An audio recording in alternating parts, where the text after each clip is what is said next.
Welcome to the Trading Lounge and the Day Ahead Report. And here we're looking at the Dow Jones on a daily chart, and you can see that the markets are down somewhat. We're looking at this as being a corrective pattern still across the 13,500 in terms of an A wave, a B wave, and a C wave for wave 4 here. That C wave moving down through here will be in 5 waves. It can pull down to the previous low through here. Just drilling into that for a moment there. We can have a look at the move down through here so we're looking from a B wave down to a C wave through here. It could possibly be part of a triangle pattern as well, but we'll just look at this first here in terms of down for 1 here, back for 2 here, and then we're looking for 5 waves in the third wave. So there'll be 1, 2, 3, 4, 5 for the third wave, the 4th wave, and the 5th wave down here, which can move down through to here as well. It just depends on what headline drives that particular price through there.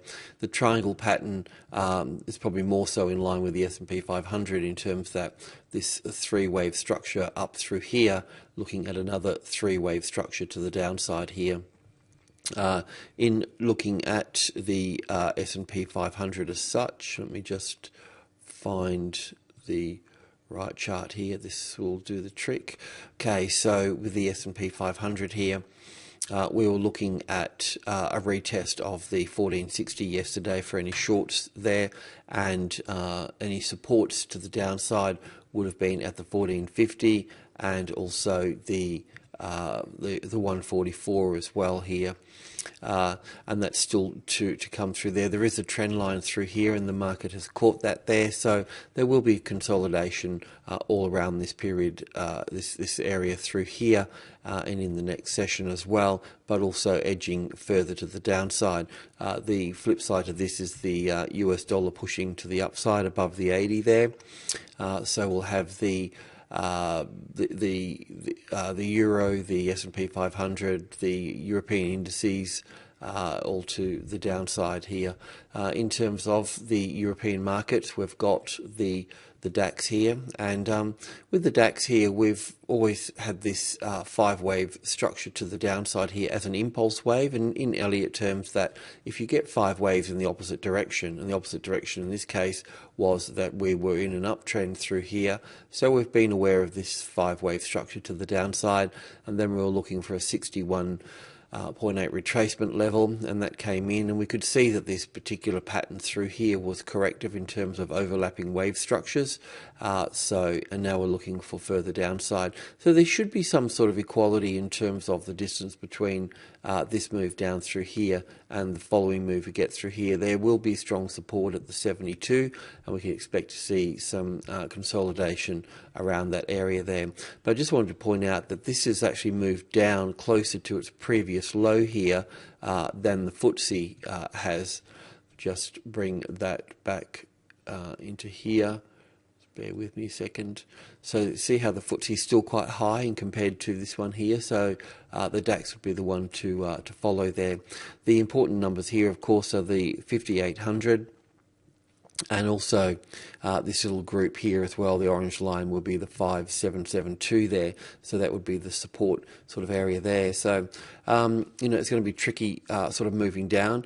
In terms of the levels, though, if that 5772 became the retested resistance, then that would open the door for a larger short pattern to the downside. But this move coming down through here, the same as the DAX and the US indices as well, should all sort of follow one another while the US dollar pushes to the upside in its 5 waves to the upside. So the Australian market is a slightly different picture, but it is sort of unfolding in terms of a little sort of structure coming down through here. That move down through here so far is only in 3 waves. If that turns into 5 waves, so we've actually got at that stage, maybe I can just drill in here a little bit further somewhere. Okay, so yeah, so if for instance we get, I'll just draw this out through here, just bear with me. So if we get 5 waves down, the 1, 2, a little one down here, because it'll be a third, 1, 2, 3, 4, 5. So be a third wave into probably in here a bit further, a fourth wave, and a fifth wave. If we do get 5 waves here, that would be an impulse wave in the opposite direction. So then we would get a 3-wave counter trend of some description, and then we'd get another 5 waves down through here as well. So, you know, that's just something to watch out for. If we get that 5 here, then we'll get 3 and another 5. That's just the way that Elliott works. And, you know, within the bigger picture, we understood that two things really is that yes, we are in a nice, reasonably strong uptrend there, you know, compared to other markets around the world, and also that reaching into 4-5 here, 5 being the second strongest number in the market, you know, there's going to be a series of swings here, and really in the bigger picture, until this correction or this pattern here completes itself and develops support on the 5-4-5, then there's a bearish bias in the market. So we always work to the closest, largest number of support or resistance, and at this stage here we've got the arrival and the reaction, so we've still got the correction unfolding through here as well. In terms of shorting this, then if you can get that 72 there as the retested resistance, and then the same with the next level down, the 40 to 65 here, all part of group 2, the 65, 72 and the 80. If both of those as failed retests, and 72 and the 65 would create further downside, which you would cover at the 50 here, the midpoint. There is support through here as well, as you can see. Well, they're just saying that there would be volume support at the midpoint here, the 44.50. So expect a bounce there. So 5 waves down to the midpoint, and then a 3-wave structure to the upside. All right, let's have a look at commodities as the base metals and precious metals are weaker, with the US dollar pushing up, and oil is stronger as well, as a bit of unrest in the Middle East. So just starting with the US dollar, and we'll look at this more in the Forex section, but we're looking at 5 waves moving up through here. So we're looking at 1, 2, and the 3rd wave still unfolding here. It's not quite complete yet. So this is the exact picture of what's happening in the S&P 500. So we can expect that to move up through here. And while that's moving up through here, of course, that's going to place pressure on the commodities, the metals, as they're traded in US dollars. So this is the copper market here, which is in wave 4 here. We're still just working through that wave 4 at subgroup 2 level. So this has got the same pattern as gold to the upside roughly. And, you know, we've got group 2 here, the 65, 72 and the 80. The 38.2 retracement level for wave 4 was at 367, which is pretty well right here. So we're looking at the A wave, the B wave in 3 waves, which is correct, and then the C wave will be looking down here in 5 waves to make up the C wave here. Once that's complete, then we should see a further move to the upside, because once the US dollar too finishes its 5 waves to the upside here, then it's finished the larger wave 4 pattern as well, in terms of this is a wave 3 here, and this would be the A, the B and the C wave up to here somewhere, and then rolling back over to the downside there. So the copper market here would, base metals would see its low come in through here, probably testing the wave 4 of 1 lesser degree down here at the 365 area through there. But the 72 is always good at holding prices close to it as well, so we'll see how that goes through there. But once this corrective pattern is finished, this A, B and C here, this flat correction, there's 3 types of flat. This is just a regular flat correction, a 3-3-5 structure, and once it's completed we'll see further upside there. So all good. And the gold market's much the same as well. This is just the 4-hour chart here, and we're looking at sort of roughly the same sort of thing as well, but looking from wave 3 here as an A and a B and a C here for wave 4 here, and we're also looking at 5-wave structure to the downside through here, as we would be looking at silver as well, in the same Same pattern. Once complete, then we'll see it work to the upside there. So it'll just take a little bit of patience to work this to the downside. This is the first little 5-wave structure coming through to this point here is wave 1 and wave 2 to here. So the wave 3 really hasn't started. And wave 3, I've probably done a bit of a sort of created the wrong sort of impression there. The wave 3 would be this wave 3 here.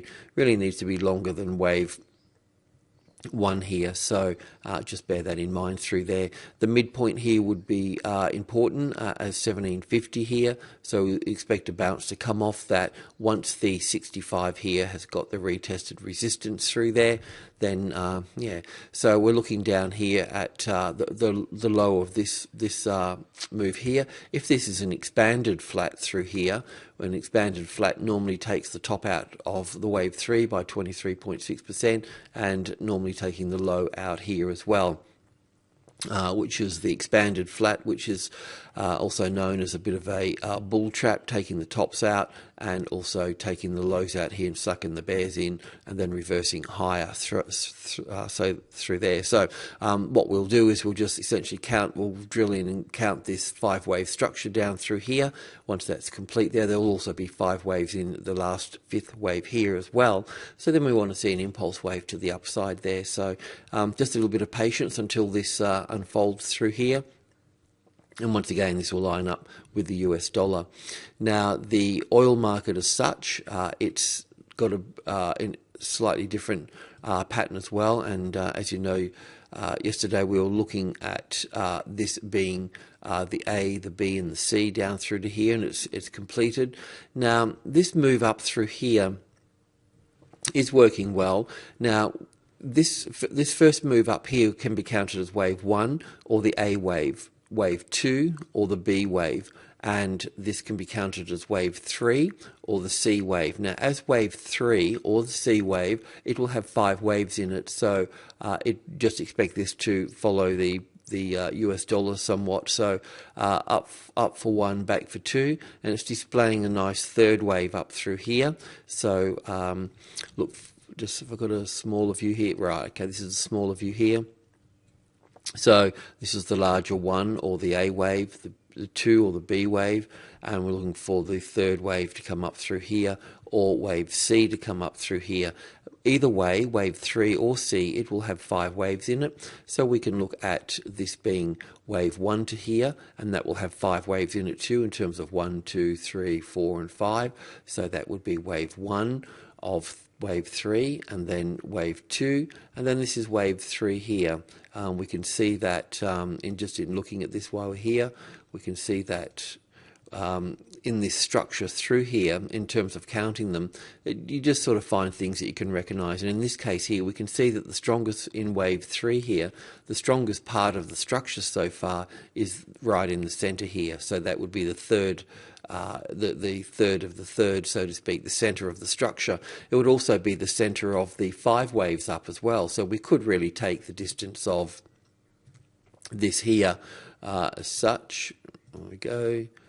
Trend line here, just taking that distance to the midpoint there, so to speak, and grabbing that and then putting it here as well. So that would give us roughly the target figure to the upside there in the completion of the 5-wave structure. So we've got I'll just use the multi-tool, it's a bit easier. So we'll be looking at 1, 2, 1, 2, 3, so there's a bit more there, so 4, 5, and then if the extension's in wave 3 here, then wave 1 and wave 5 will be about the same in terms of length there, so a little bit further about that. So alrighty, well, that's about that on that. Let's have a look at Forex.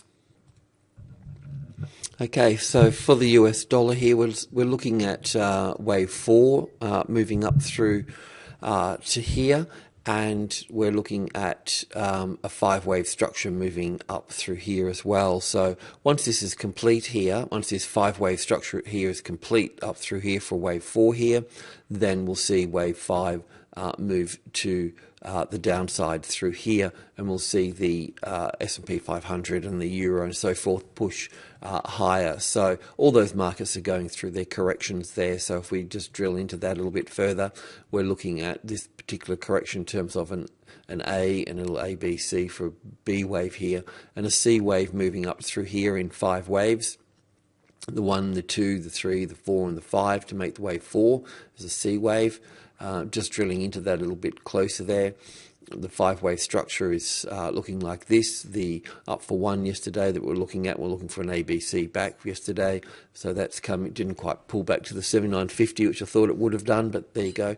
And then now we're pushing further to the upside through here. So from wave 2 here, there'll be 5 waves. From wave 2 to wave 3 here, there'll be 5 waves in that. And that's developing now, as you can see, the 1, the 2, and the 3 is still developing through here, the 4 and the 5. That could be pulled back to the 80 there as such, but the 1, the 2, I'm not sure if that 3, 4, 5 is there, maybe, but either way, it's still going to develop some support within this area here and continue to edge higher, and obviously that's going to place some weight on the euro and the other markets as well.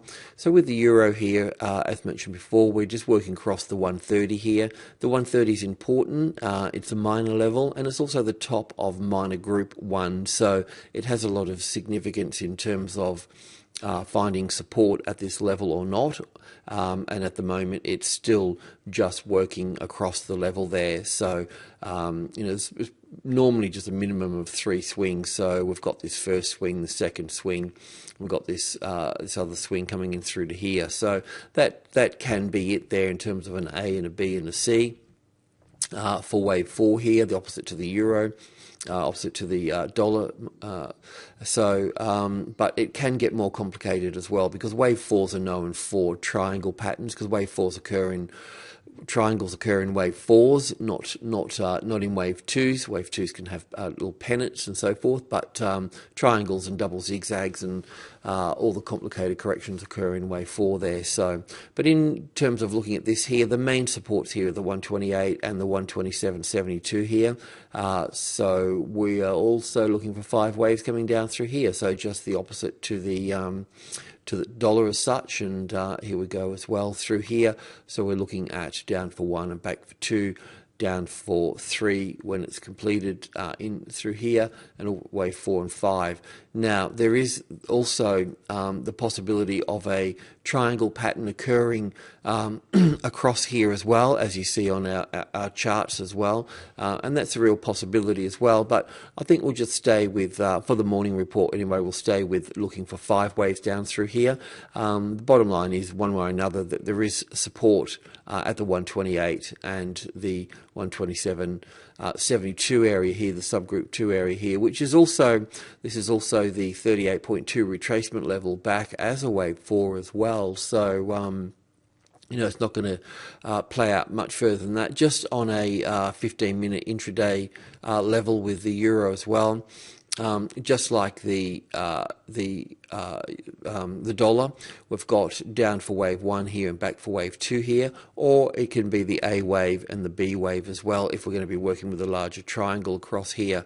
But either way, it will be from this point here we can start counting wave structures down in terms of 1, 2, and then we're looking at wave 3 to unfold down through here. So this would be wave 3 here, it would be in 5 waves too, so it'd be the 1, the 2, down for the 3rd, probably into here. This is probably the 4th wave unfolding through here across the subgroup 2 area here, 65, 72 and the 80, and then it will be down for wave 5 further down through here. So looking at the 1, the 2, the 3, the 4 and the 5 coming down through to here. As the price comes into subgroup 1 here, the 10, the 20 and the 30, the price action is going to be much more choppy because, the orders just build up around these whole numbers here, the 10, 20s and 30s, so you can expect it to be bouncing around here. So with the stops, you either move in much closer or move back and give it room to move through there, but start scaling out into the 128 because there will be a bounce once we get closer down there. The Australian dollar as such, working through the large triangle pattern that we've held here for a while. It got a bit tricky with this bounce up through here, but we're still calling that a wave D up through here. I'm looking for a wave E to come down through here, which will be in 3 waves as well. So the 61.8 retracement level from this high to this low to this high here would be roughly around the $1 here as well. So what we're looking for here is 3 waves down for the A wave, which we feel is in place now, and we're looking at the B wave coming back, and then 5 waves down for the E wave coming in through here. So just drilling into that a little bit more here. Pretty much the same wave count as we've been working with, in terms of we were counting the 5 waves down from this area here, the 1, the 2, the 3, the 4, and the 5. That's coming to play. So we're looking for a corrective move back into here to the wave 4 of 1 lesser degree, which is the 102.72 here, and that would be the A wave, the B wave, and the C wave up to there, and then rolling out from that point there. So there will be trendline resistance through there too, as you would expect, I guess. So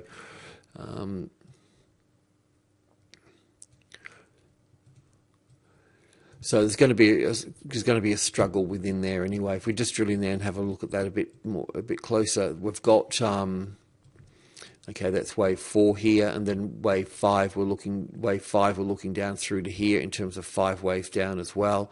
So that's fine, and we're looking for an A wave, a B wave, and a C wave back up to retest supply at the 72 there.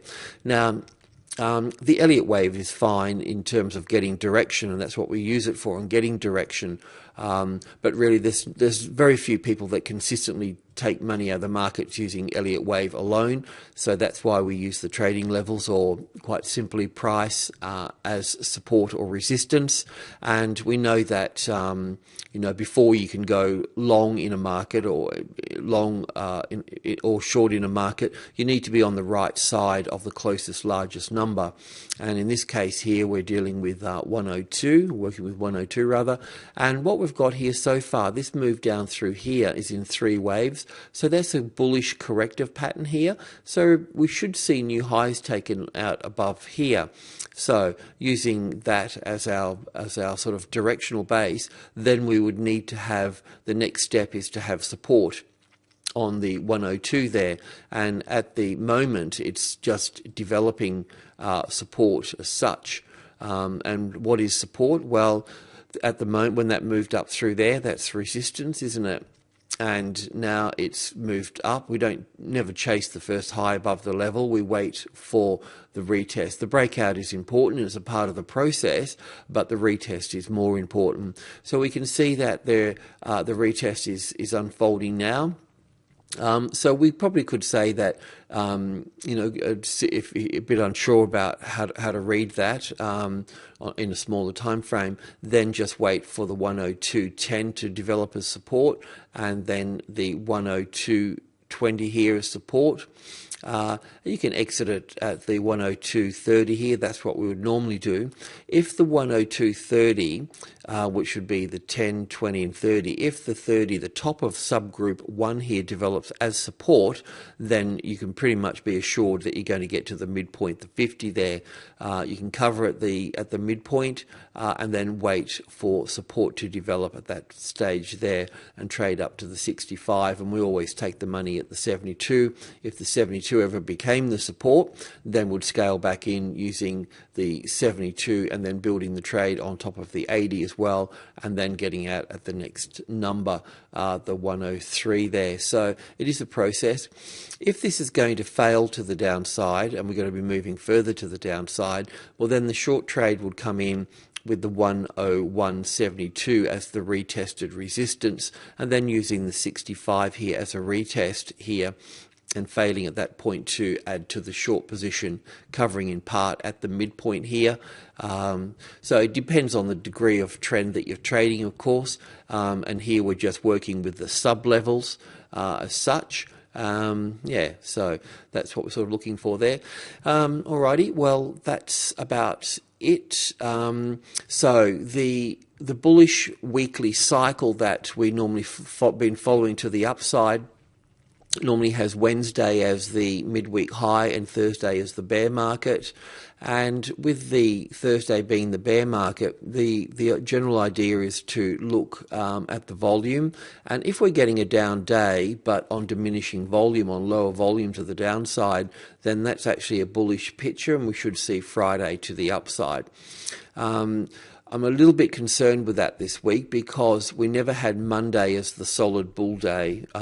So we don't really have that volume to be working with from the Monday. So the bullish weekly cycle is a little bit out of whack because of the Monday, but the Tuesday, Wednesday, and today should be in tune as well. So we'll keep a bit of an eye on that. We tried to get a few more shorts in yesterday with BHP and another one there, but I forgot to look at the iron ore prices that were up after the Chinese holiday. So we only got IR in there as a short. The Nasdaq was down again, so we've been shorting Apple anyway. But for the local market here, we'll try and get in another short position or so. But it's just really to hedge the long trades in there, and a lot of those long trades that we've got in there, we can tighten the stops up on those if you like, even tighter than I've got them.